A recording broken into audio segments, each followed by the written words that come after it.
Estamos de volta com mais um Tecnopolítica e nesse mês de agosto nós vamos discutir a inteligência artificial, os desafios imediatos. É um tema extremamente complexo, controverso e que pode ser abordado dos mais diferentes modos.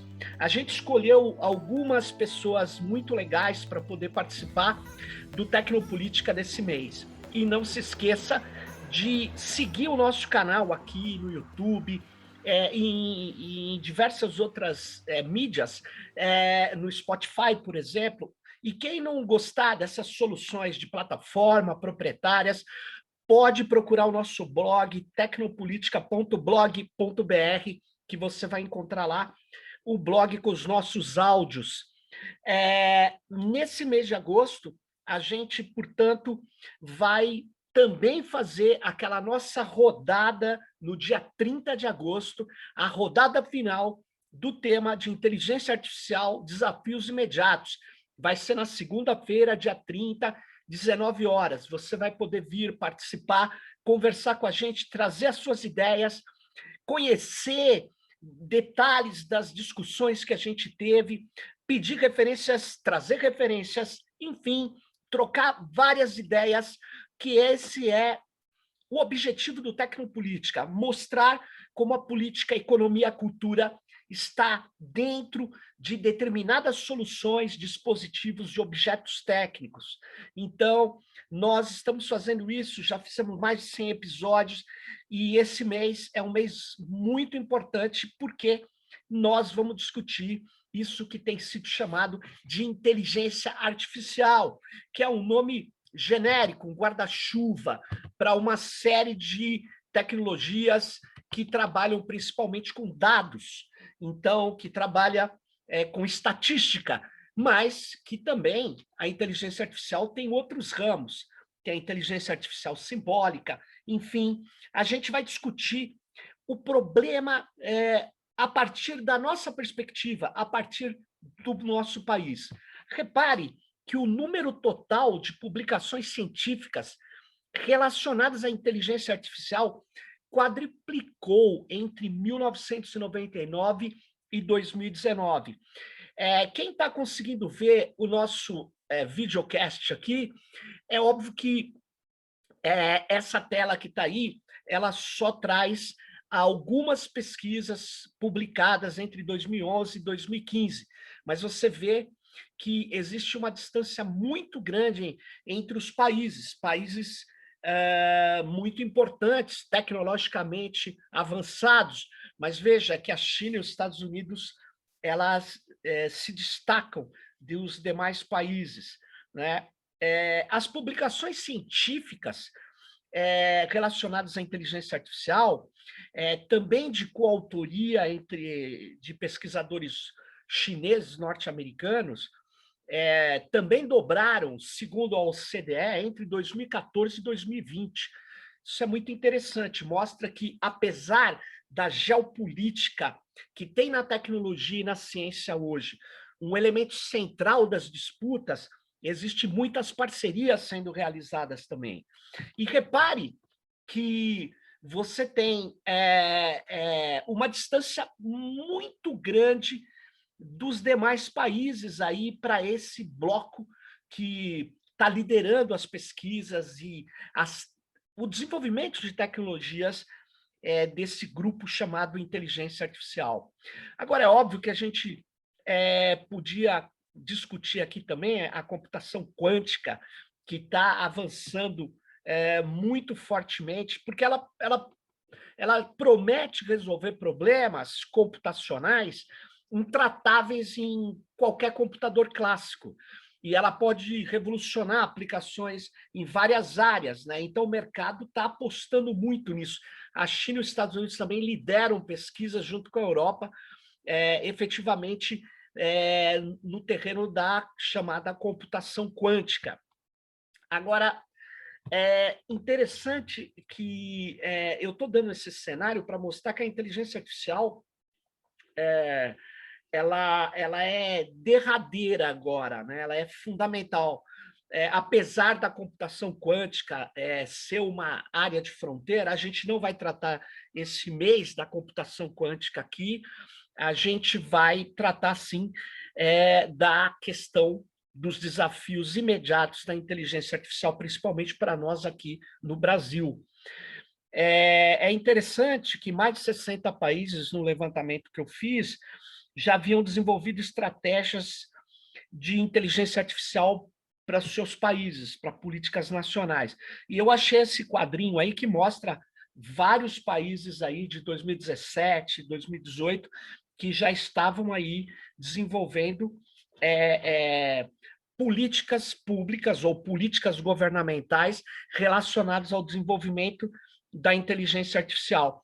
E, na verdade, em praticamente todos os planos que eu tive acesso, existe a mão de consultorias internacionais. Muito curioso isso, né? Essas consultorias estão no coração, inclusive, do Brasil, que fez a sua estratégia de inteligência artificial, também teve a participação de consultoria internacional, e isso dá uma certa homogeneidade no tipo de linguagem, nas preocupações, né, que esses planos trazem, apesar das gritantes e gigantescas diferenças entre os países, né? Mas em praticamente todos os planos, a questão do investimento em tecnologias de inteligência artificial aparece fortemente. No plano brasileiro, por exemplo, aparece a preocupação, mas não aparece meta, não aparece alocação de recurso ou a indicação de quem deveria alocar os recursos mais rapidamente. Não aparece isso, né? A questão da ética também é uma questão que nós vamos discutir esse mês aqui, porque ela está no centro da preocupação da inteligência artificial. Por vários motivos que a gente vê, inclusive as empresas, as grandes campeãs do desenvolvimento de tecnologias de inteligência artificial, de machine learning, de deep learning, elas têm documentos, elas têm muitas vezes institutos relacionados à ética, né? Porque é uma forma de dar uma certa condução, uma limitação no desenvolvimento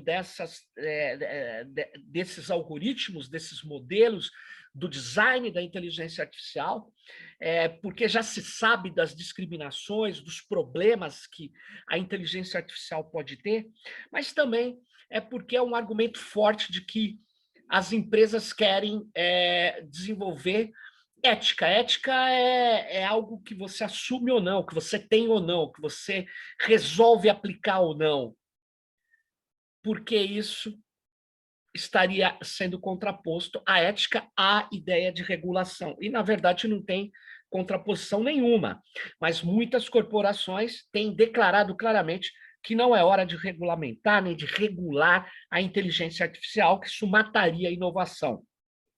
Mas, de qualquer forma, esses planos e os documentos das empresas mostram muito a ideia de que é preciso modelos confiáveis de inteligência artificial, ou seja, o que seria esse modelo confiável? Por que a ideia de confiabilidade está muito colocada?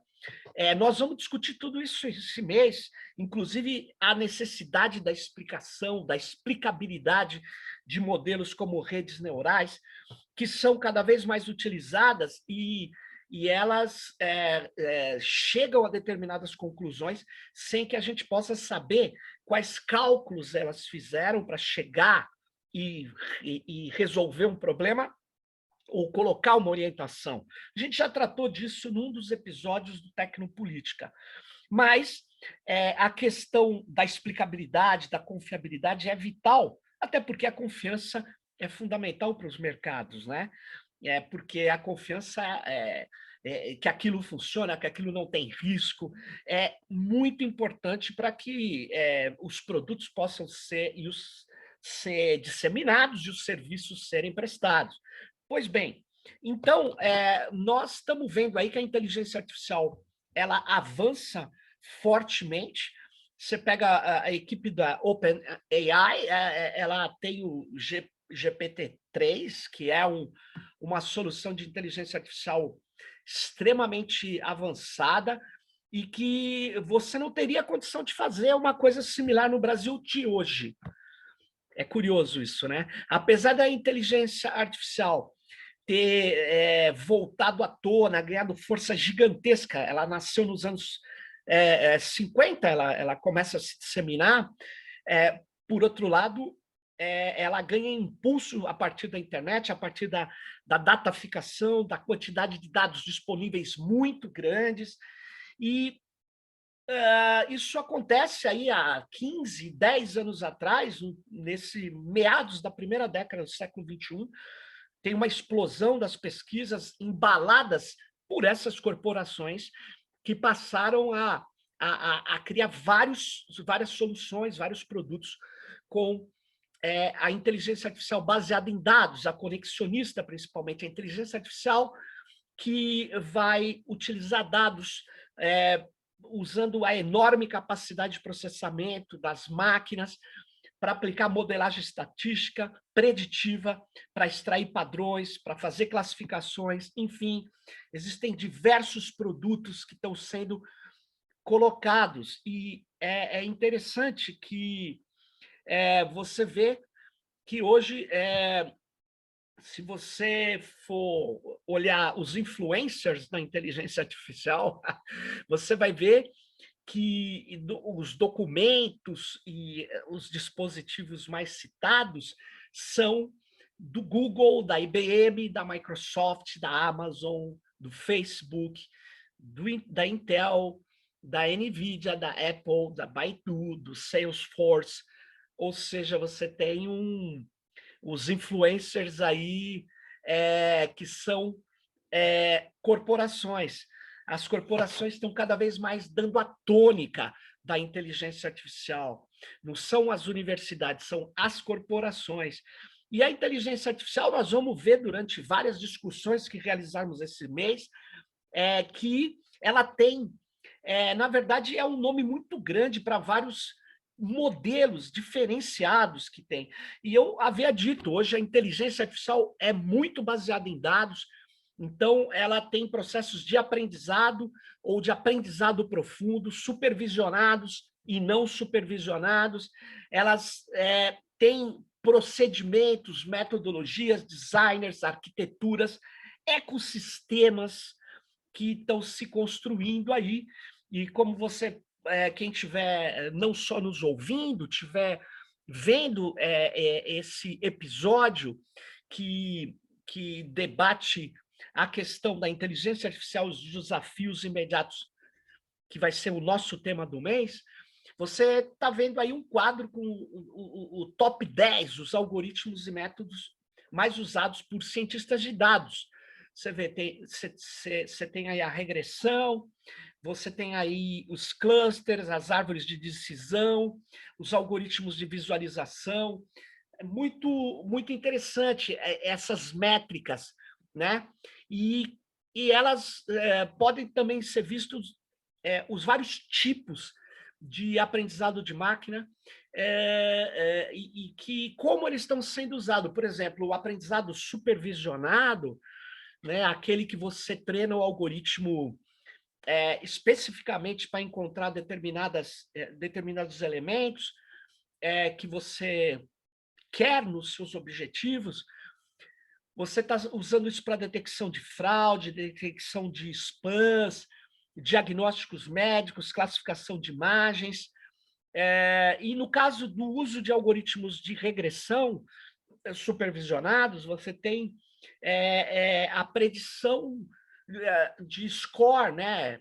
Você vai classificar, por exemplo, o Google faz muito isso, Facebook, as redes sociais em geral, elas usam muito score, elas usam muito a classificação para poder entender o que você gosta mais ou menos quando você clica num link do resultado de uma busca, né?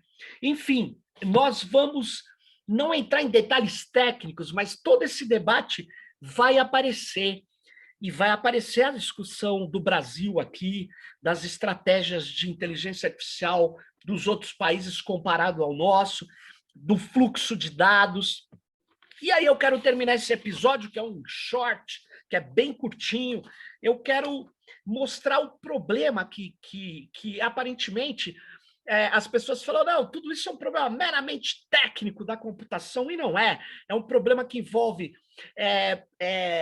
a interdisciplinaridade, a multidisciplinaridade, para poder você construir uma estratégia, mas mais do que isso, até para você construir uma modelagem, arquiteturas, designs, ecossistemas de inteligência artificial, né? E para você discutir coisas que poderiam nos colocar no avanço de perspectivas de inteligência que não fosse utilizar simplesmente a estatística, ou que não fosse priorizar, né, a nossa cosmovisão. Por quê? Porque nós temos vários e vários várias comunidades tradicionais, étnicas, que poderiam nos ajudar a desmembrar ou avançar em outras perspectivas epistemológicas. Mas isso muitas vezes é considerado não importante, né? Considerado secundário. E, na verdade, a gente passa a ser usuário de sistemas de inteligência artificial, modelos, algoritmos desenvolvidos lá fora. Na área de ciência e tecnologia, existem duas formas de você dominar uma tecnologia. Você pode desenvolver, né, aprender fazendo, ou aprender usando.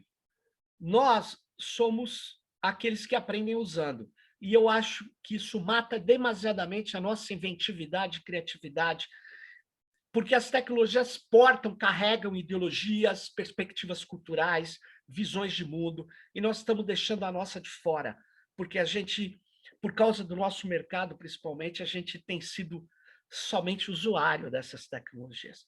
Mas repare uma coisa, eu vou pegar um trecho da Estratégia Brasileira de Inteligência Artificial, esse documento, para quem se interessa, está disponível no site do Ministério da Ciência e Tecnologia e Informação, e veja aí o trecho que eu quero chamar a atenção desse documento.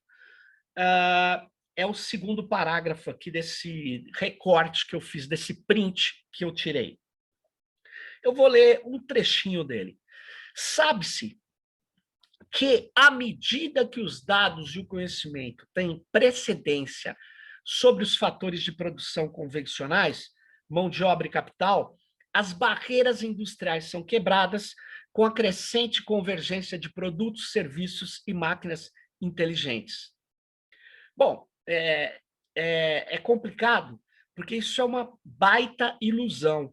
Eu queria dizer que isso que dirige a perspectiva de várias pessoas que, de modo sério, ninguém está duvidando disso, construíram essa estratégia, mas olha o que está dirigindo as mentes que fazem isso. Primeiro, que, sem dúvida nenhuma, o conhecimento e as informações codificadas, as informações convertidas em conhecimento, ou seja, que teve processamento humano sobre elas, elas têm, sim, uma grande importância. Elas passaram a ser fator produtivo, efetivamente, diretamente aplicado na produção. Ela tem uma mudança, né? Alguns pesquisadores, inclusive, nomearam no começo desse processo aí de disseminação de tecnologias da inteligência, que o capitalismo estava se tornando um capitalismo cognitivo. Por quê? Porque o importante não era mais reproduzir com velocidade, aumentar a força das máquinas. Não, o importante era ser capaz não de reproduzir em grande escala, mas ser capaz de criar situações de invenção o tempo todo. Então, o capitalismo era um capitalismo inventivo, e para isso ele precisa de cognição, ele precisa de muita criação baseada nas informações e no conhecimento que se supera o tempo todo. Pois bem, claro que esse conhecimento é vital, mas veja, ele continua sendo fundamental o capital e o trabalho, e a mão de obra. né? Porque você não vai substituir o conhecimento, ele é efetivado nas mentes dos nossos engenheiros, estudantes, pesquisadores. E é justamente nesse momento onde nós estamos tendo um abalo, nós temos um obscurantismo contra a academia e contra o conhecimento. Você sem capital também não vai conseguir fazer, né, nada que permita você trabalhar com os dados que a gente tem em abundância no nosso país. Só para você ter uma ideia, o governo brasileiro diz que para ter um chat ultramoderno, ele tem que recorrer ao Watson da IBM. Então, nós vamos usar dados dos servidores públicos federais brasileiros para treinar os algoritmos de inteligência de uma empresa privada. Isso, enquanto nós poderíamos ter uma estrutura que requer capital, que requer investimento para poder desenvolver as nossas habilidades, criar os nossos procedimentos, treinar os nossos algoritmos. Então, na verdade, as barreiras industriais não são quebradas. A infraestrutura, a quantidade de máquina, a quantidade de profissionais, de pesquisadores, cientistas de alto gabarito é um fator de diferença e de assimetria brutal.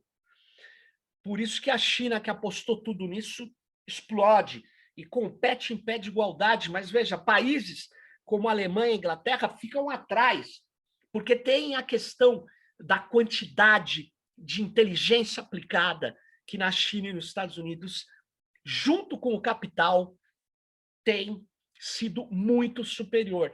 Então, esse tipo de mentalidade aqui, que a convergência dos produtos e máquinas inteligentes resolve o problema nosso, é muito, muito, muito ingênua.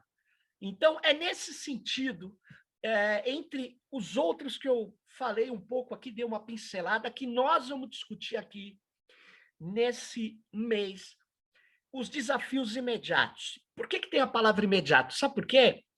Porque eu não estou discutindo as possibilidades de uma inteligência artificial que supere o humano, do pós-humano. Porque, por enquanto, a inteligência artificial que está sendo estritamente usada, abusada pelas grandes corporações, na verdade, a modelagem estatística, na verdade, modelos preditivos, na verdade, como diz o Pedro Domingos, a estatística junto com uma computação de alta capacidade de processamento.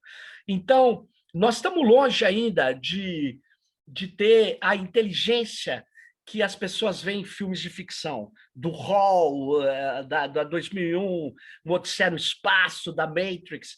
Então, por isso que nós vamos discutir os desafios imediatos do machine learning, do deep learning, dos diversos modelos de inteligência artificial. Então, não se esqueça aí, e aí a gente vai terminando esse episódio curtinho do Tecnopolítica. Esse mês é o mês da discussão da inteligência artificial e os seus desafios imediatos. Não se esqueça que no dia 30 a gente quer reunir o pessoal para fazer uma rodada de conversa. Você precisa se inscrever porque ela não é uma live, ela é uma rodada de conversa. Então, a gente tira depois os melhores momentos e faz um episódio, mas é uma conversa mesmo, que você vem, traz a sua perspectiva, é muito legal. Vai ser no dia 30, às 19 horas, mas você tem que se inscrever antes. Então, inscreva-se. E também aproveita e inscreva-se no nosso canal. Dê aí um toquinho no sininho para você receber as notificações. Não deixe de pedir a nossa newsletter, tem lá a indicação para o e-mail, onde você vai lá e faz o pedido para receber todo mês. E é isso aí, ajude a gente a manter o Tecnopolítica, porque se você fizer tudo isso e ajudar a divulgar, a gente vai continuar fazendo esse trabalho de mostrar como a tecnologia ela tem implicações políticas e econômicas e como a tecnologia pode também gerar diferenças e alterações profundas na sociedade, na política e na economia. Fique ligado no próximo Tecnopolítica. Vem com a gente e até a próxima. Bye, bye.